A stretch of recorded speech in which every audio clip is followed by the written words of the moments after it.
एक गांव में विक्रम नामक 25 साल का एक आदमी था। वो पैदाइशी बहरा और गूंगा है। इसके बावजूद वो बहुत चतुर था।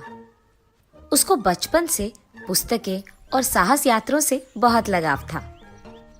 ऐसे ही उसके एक यात्रा के कारण उसकी जिंदगी बदल जाती है। तो चलो देखते हैं कि क्या हुआ है। वो एक दिन एक गुफा के बारे में लिखी हुई पुस्तक को पढ़ना शुरू करता है। उस गुफा के बारे में पढ़ने के बाद बस ठान ही लेता है कि अब उस गुफा को जाना ही है। ये फैसला करके बस अगले ही दिन वो उसकी यात्रा पे शुरू हो जाता है।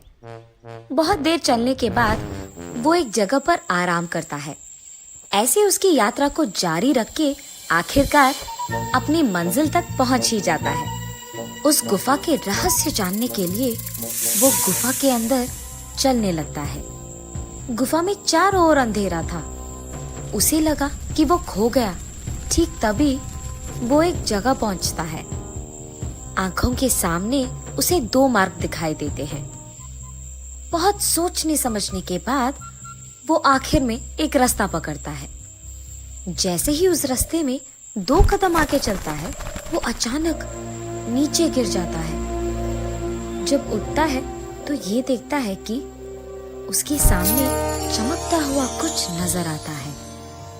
उस बक्से को लेकर वो सीधा अपने घर चले जाता है। घर पहुंचने के तुरंत बाद वो उस बक्से को खोलने की बहुत कोशिश करता है, लेकिन उसके ना खोलने के कारण वो निराश होकर सो जाता है।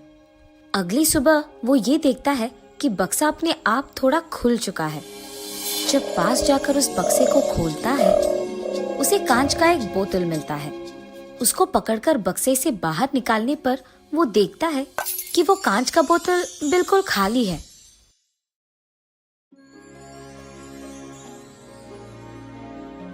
ढक्कन खोलने के बावजूद वो उस बोतल को खाली ही पाता है। कुछ न मिलने के कारण वो उस कांच के बोतल को वहीं रखकर पीछे मुड़ता है, वहां से चले जाने के लिए। इतने में उस बोतल से चमकता हुआ कुछ बाहर आता है। उसे देख वो पीछे मुड़ता है और इतने में ही वो चमक अचानक उसके अंदर चले जाता है। आश्चर्यचकित होकर वो इधर उधर देखने लगता है, पर उसे लगता है कि वो चमक गायब हो चुका है। इसी इरादे में वो वहां से चले जाता है। कुछ देर बाद उसे प्रकृति की आवाजें सुनाई देती है। हाँ, मेरे कान के मशीन के बिना मुझे ये आवाजें कैसे सुनाई दे रही है? क्या ये सब उस चमक की वजह से है? क्या मैं अब बात भी कर पाऊंगा? ऐसे वो धीरे धीरे चिल्लाने लगता है और ऐसे ही उसकी जिंदगी भी चमकने लगती है।